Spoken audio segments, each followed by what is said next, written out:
Hi, this is Energizing and Seated. My name is Avi, so let's get started. First of all, I want to make sure everybody has the opportunity to make yourselves comfortable. That can mean not sitting down. We've been in this conference center for 2 days. You've been sitting for a large part of that. I welcome you to stand, put your feet up, sit on the floor, do whatever you want to do, because that's what this is all about. So, the unfortunate reality of our jobs, despite being really wonderful, it's basically our job to not move for 40 hours a week. So whether we have a billable target that we're trying to hit, we're trying to get a project out the door, or we're just really, really invested in trying to contribute to core, we're still bound by our keyboard and our mouse and our screens. Maybe in a few years that'll change, but at this point, our job is to sit with our hands in one place and our eyes in another, and just not. So the reality of it is, it's slowly eating away at us. Like Nuts' mates, Larry and Barry. They say that sitting is the new smoking. Sitting and sedentary lifestyle is not the way that humans were made to exist. And so what I'm going to try and do today is help you figure out how you can move beyond that lifestyle and still do the work that you need to do. So if you can't fix what's broken, you'll go insane.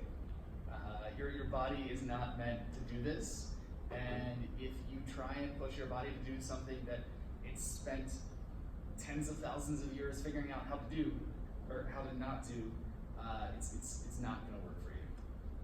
So, our goal is to make life not so a little bit about my history in this. I've been using a standing desk for about 4 years, a little more than that. I've seen every incarnation. When I first got into standing desks, I was at an office at the University of Chicago that was really wonderful. We were moving into a new space and had the opportunity to buy some new furniture, and we got this really great electronic desk. We picked out some really cool chairs that have some amazing different functionality, and you can sit in them in all kinds of cool ways. I moved to another office where we had cubes, and I didn't have the opportunity to totally change my entire space. I started with some books and an iMac box and a bunch more books and some random stuff I scavenged around, and I built a standing desk, and it worked really, really well. I eventually upgraded to a VariDesk, which is one of the cool desktop desks that moves up and down. At home, I work from home now, and I've got an IKEA standing desk that's kind of crank operated. It's pretty cheap, really reasonable, pretty small, and I've got a bunch of boxes and other various pieces that I use to get everything to the right elevation. There are a lot of resources online about ergonomics, about standing desks, about how to set up your workspace properly. If you would like me to connect you with any of those, I'm happy to offline. But this talk is not that talk. So, great. We know standing desks are good, and it's a lovely day. But hold on. There's now all kinds of new research. Standing desks are horrible. Standing desks are overrated. Is your standing desk doing you more harm than good? What's going on? We all thought standing desks were going to cure everything, and now people are saying that they're not the great place that we were promised. So, standing desks aren't the solution. Standing is not the solution. Moving is the solution. Standing desks facilitate movement, and that's what we need to keep our bodies healthy and active. Standing desks lower the barrier to entry to movement. When you're standing, it's easier to move back and forth. You can fidget, you can shift your weight, you can put your foot up. It's so much easier to do these micro movements that help keep our bodies tuned when you're standing. So, the goal, like I said, of a standing desk is to create a movement-rich environment. These are just keeping anything around you and providing little triggers for yourself so that you're moving more often. One of my first tips for a movement-rich environment is drinking water. Everybody talks about how drinking water is really great. You need to have a certain amount to keep your body going every day. It's healthy, blah, blah, blah. The other secret about drinking water makes you have to go to the bathroom. The more you drink water, the more you have to stand up. Water helps you move. The next thing that I've seen around, this is called a fidget bar. So it's a little suspended bar that you put under your desk. You can put a foot up on it and move your foot back and forth. This is just another thing. They're the little hemispherical balls. You can even just get like a little softball or a tennis ball. Anything that you can put around your desk to give you your foot something to do and a different position to be in is a great way to help you move. Another technique is some kind of timer. There are lots of different ways. This is a Pomodoro timer. That's the system where you take a short break every 25 minutes, a longer break every 4 25-minute blocks. Any way that you can motivate yourself to break out of that great flow that you might be having every once in a while so that you can move. Stepping away from your work and allowing your mind some time to think can also just be a great way of continuing the thought process and breaking out of a slump that you might be in. So what I've read recommends taking a 2-minute break every 20 to 30 minutes just to keep your body moving and trying to be in a different position at your desk when you come back.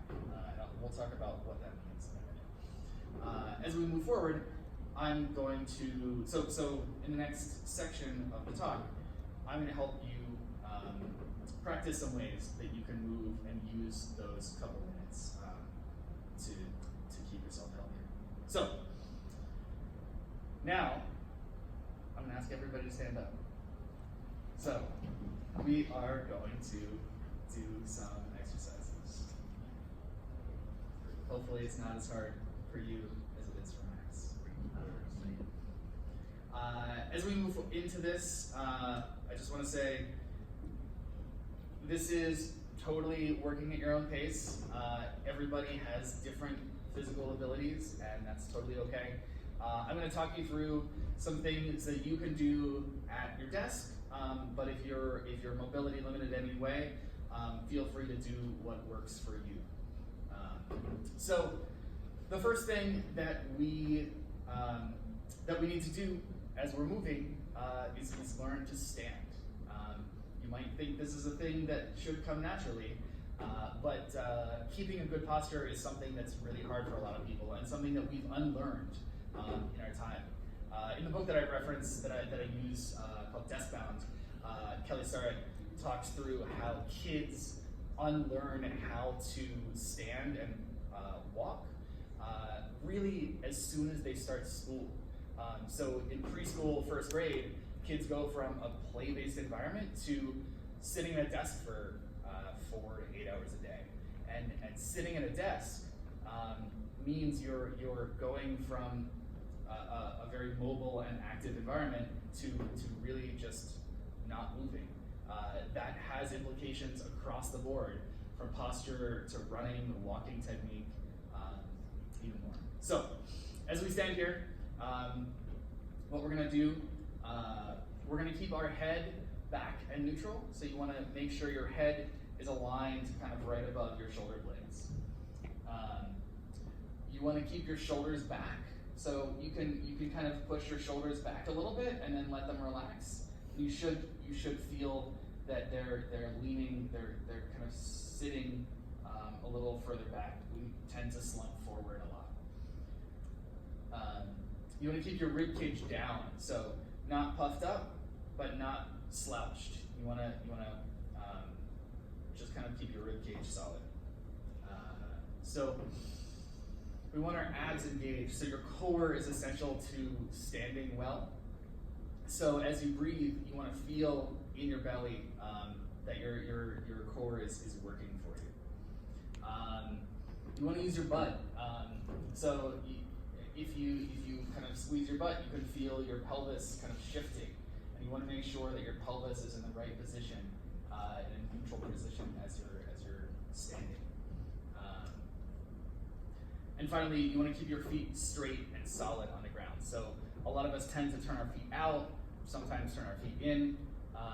Either way, that puts us out of alignment. So you want to keep your feet relatively straight and make sure you're really kind of connected to the ground. So one of the things that I've done is just kind of stomping your feet a little bit and feeling how they feel after you kind of push them more solidly into the ground. So we've got we'll go through again. We've got our head back in neutral. We've got our shoulders back. We've got our rib cage down. We've got our abs engaged. We've got our butt flexed. We've got our feet straight. So we're standing. We're standing in a good neutral position. The next thing we need to do is breathe. Again, this might seem like something that should come naturally, but we tend to get into patterns of breathing that are either too shallow or not long enough, and so it's really about creating a more kind of intentional feedback with our breathing. So if you've ever played a wind instrument, a trumpet or saxophone or any wind instrument, you know about breathing from your diaphragm. So that's breathing from your lungs is where you're really puffing out your chest and breathing into your chest. When you breathe from your diaphragm, it's a much more full breath, and it really helps to energize your entire body. So what we're going to do, this exercise, the diagram is practice for lying on the ground.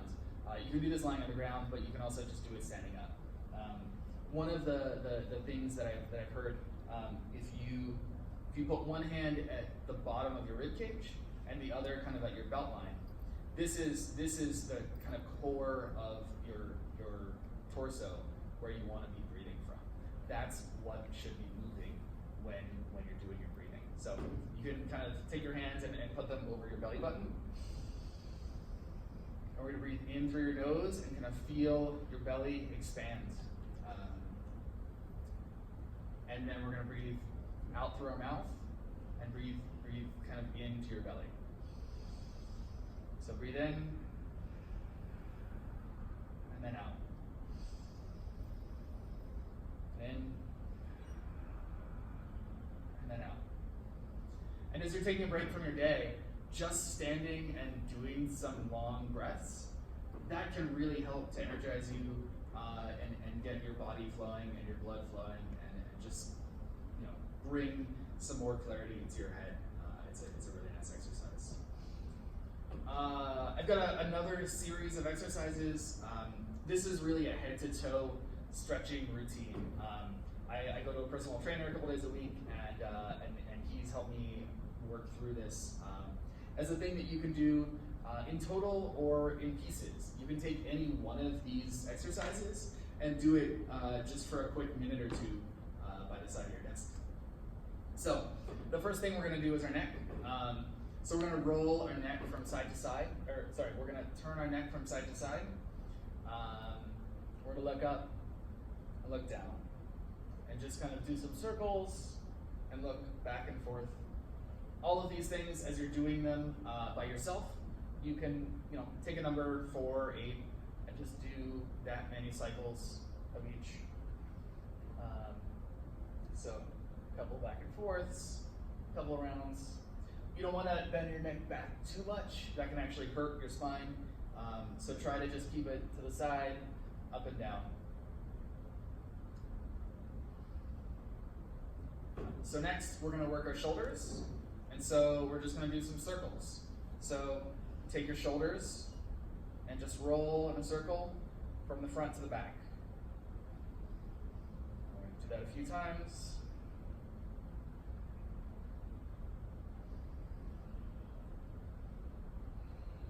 And then reverse it and go forward. So back to front You can hang your arms, let everything else kind of be in a neutral position.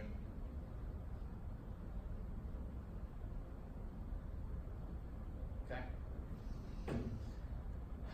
Now we're going to work on our elbows. So this is a fun exercise. You put your hands up like you got some big funhouse glasses on, photo shoot like you're in the circus. We're going to take our glasses off. So you're going to rotate your elbows. Keep your arms, your shoulders steady. And just rotate through your elbows to kind of take your sunglasses off.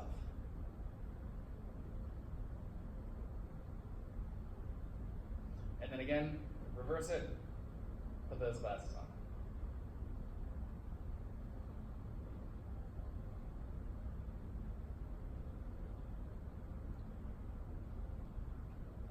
Yeah, as you feel these things working out, feel free to kind of take a break, shake out any pieces that might feel uncomfortable.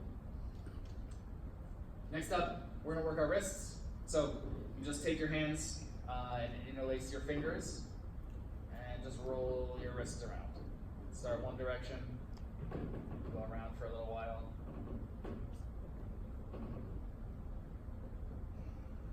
As you do this, make sure you're still breathing, focusing on your breath, keeping it nice and slow. Rotate the other way.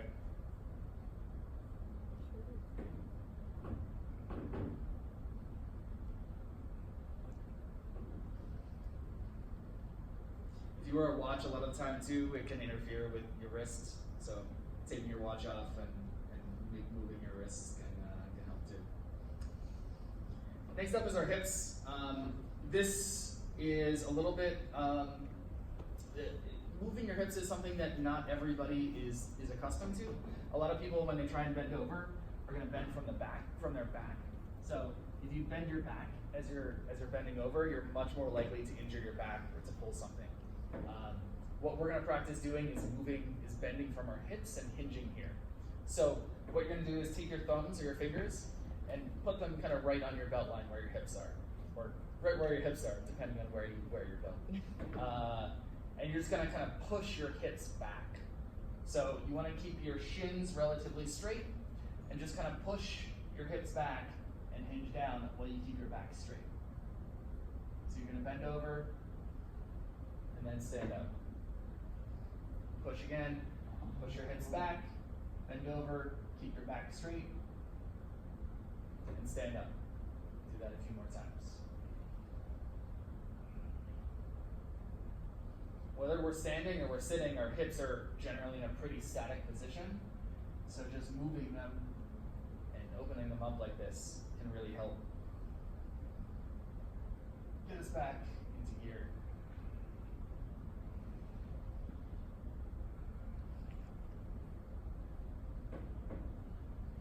So the next thing we're going to do is work on our ankles.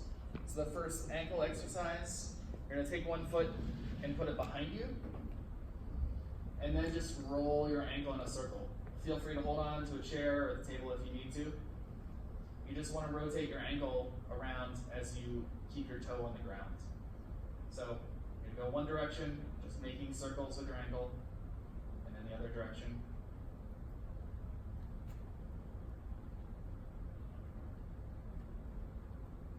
And the same on the other foot. One foot goes on the ground, the other foot goes back with your toe down. Just rotate the ankle.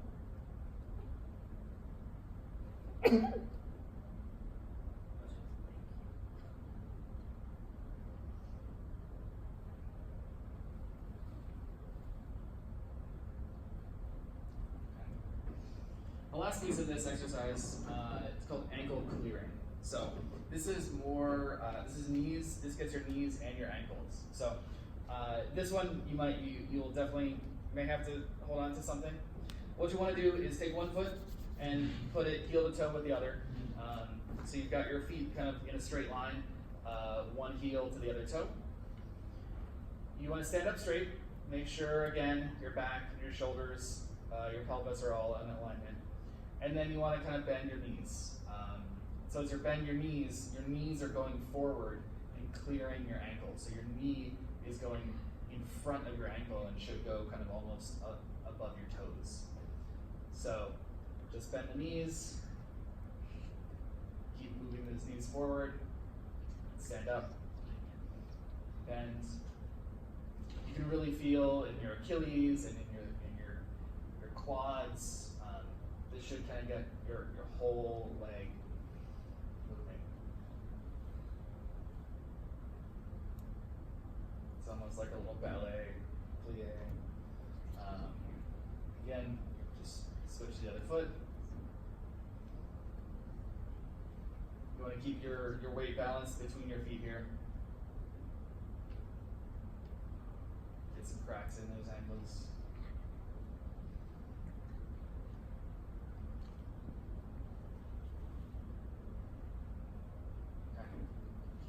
So, anybody have questions about any of those? Did that all feel all right? We should do some more yoga postures. We probably should include yogasana as well. Yeah, Yoga. I mean, these are all derived. You know, they all come from the same place. Yeah. Whether it's yoga or CrossFit, all of the exercises are trying to do the same thing. It's keeping your body moving, keeping all the blood flowing in the right places. So, couple more exercises. Squats are a really good thing that you can do at your desk. All of these I've tried to pull out from this book. I have the book. You're welcome to look at it afterwards. I've tried to pull out specific exercises that you can do at your desk with no equipment. There's lots more that you can do. Squats, again, are really good, whether you're sitting or standing. If you're standing, well, really, whether you're sitting or standing, again, your core and your hips are all kind of not really, they're going to be in a static position. So doing some squats can help engage all of that and keep you moving. So for a squat, again, you can do this on your own, or you can do it with a chair. So if you're sitting, you clearly have a chair at your desk. If you're standing, you probably have one too. Using the chair can be a way to assist you with these squats. So whether you are using a chair or not, the key to doing a squat safely is, again, making sure that your back is straight and then you're not bending, that you're using your hips instead of your back to go down. So you want to stand kind of with your feet shoulder width apart. Again, making sure you're engaging your core, keeping everything in alignment. You want to hinge your hips back. You might want to, you can make your feet where they're comfortable. You want to hinge your hips back and kind of slowly sink down into those hips. You only go as far as is comfortable for you. You can hold on to the chair or a desk, table, and stay there as long as you want. So, and then you want to stand up. So again, put your feet as wide as is comfortable. You can point your feet out a little bit.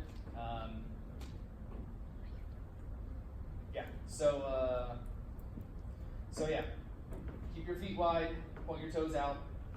You can hold on to the chair, keep your back straight, and lower down, kind of sitting into your hips and into your butt as much as you need. You can kind of sit there, even if you can only bend down a little ways, just holding on and engaging your hips instead of your back is going to mean you're moving safely and successfully. So just holding on, doing a few squats, standing back up. You should feel, as you're doing this, more blood flowing, little more awake, a little happier body. Okay, one more exercise for us. This is the overhead stretch. So again, you can do this with a desk, table, a chair, anything that you have to support your body. So I'm going to do this here. So with this again, if you you know, we're sitting and typing all day. Our hands are just here. We want to make sure we're moving our shoulders and moving our wrists and keeping all of that moving. So for the overhead stretch, you want to place your hands on whatever chair or table that you have. You want to kind of push down on that and make sure that you're putting pressure on your hands and not pushing down, but just feeling the pressure and turning your shoulders out a little bit so they lock in place. You want to lock your elbows, but this little bit of external rotation and pressure can help engage your shoulders too. So push down and kind of turn your arms out, and then you're going to slowly walk your feet back as you keep your back straight. Push my chair. So again, bending from the hips, keeping your back straight, and your shoulders and your elbows locked and engaged. I'm just going to bend over. Hold it. Breathe. And as you breathe, you can feel your core kind of engaging and relaxing. And just that engaging and relaxing can really help to engage your whole core and your whole body through that stretch. Stand back up. Do it again if you want.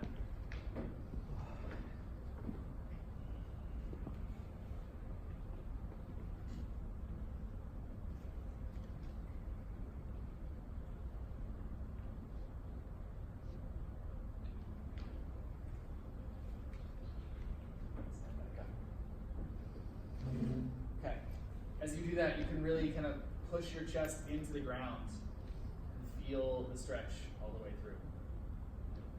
Questions, comments, concerns? Okay. Yeah, that is all I have. That was pretty short. So I want to say thanks to Blue City Strength, my trainer Jason. He helped me build out a lot of these exercises, and he's been a great friend and advisor over the last couple of years. Also, the illustrations came from a book called Desk Bound by Kelly Starrett. He was the founder of San Francisco CrossFit, and he has written a number of books about keeping your body in the right place as a desk worker.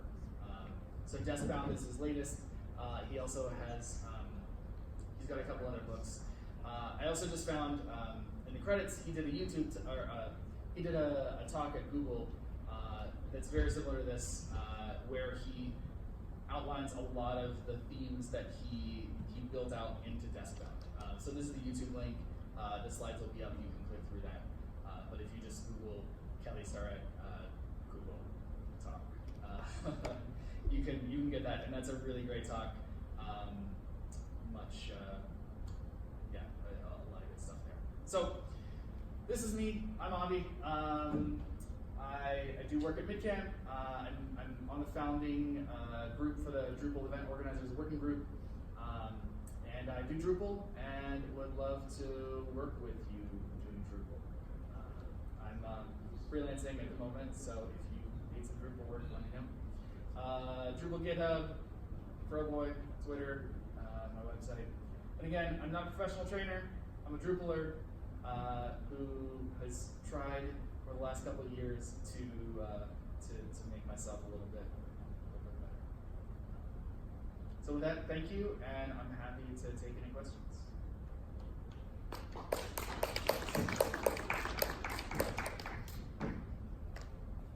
Anybody? So you like the Veridesk? I did like the yeah. The question was, do I like the Veridesk? The Veridesk is a great solution for a standing desk when you can't buy a full standing desk. There's a lot of time when you get dumped in a cube farm and you can't do anything about that, and the Veridesk is a perfect solution for that. It's not the best standing desk, but it's the best standing desk to put on top of something else. I had one that like cables kept getting caught and stuff. Yeah. So. Yeah, it's the best solution for the problem it's solving. Yeah. But it's still hard. Any other questions? Does anybody do any of this on their own? I mean, I do like yoga and stuff in the morning, but I really do need to, especially the middle of the afternoon time when you feel like taking a nap. You know, it's good just to get up and move around. Yeah. Re-energize your body. Yeah. The comment was it's good to get up and move around, especially in the middle of the afternoon. One of the things I found working at a standing desk was that like 3 o'clock slump where you just want to take a nap was significantly less pronounced. So I would still kind of feel a little bit tired, but when I was sitting down, I would like genuinely be like, oh, I'm just going to close my eyes now. Whereas at a standing desk, it's a lot easier to kind of keep that momentum going and stay energized. And again, if you're going to do any of this stuff, working into it slowly is a good thing.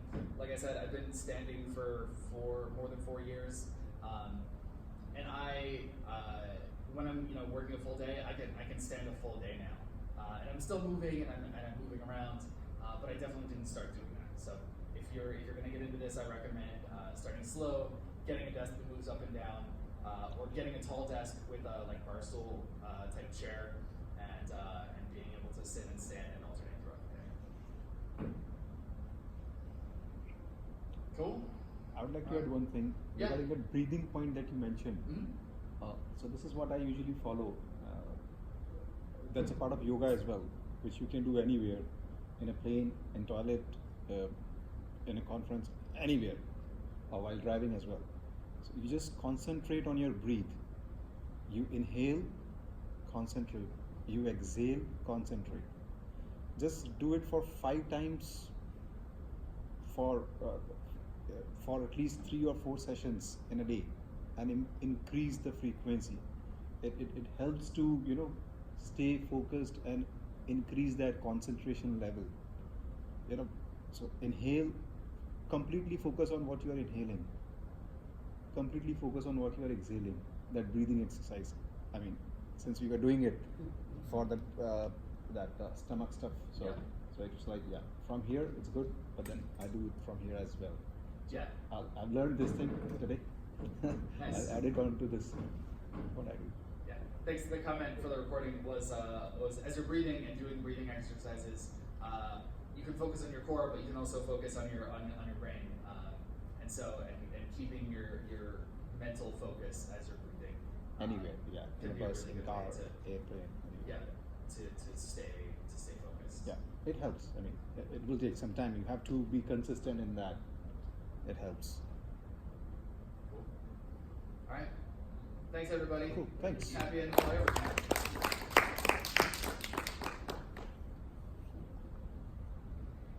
All right, for those who are sticking around, I'm just gonna wait for Michael.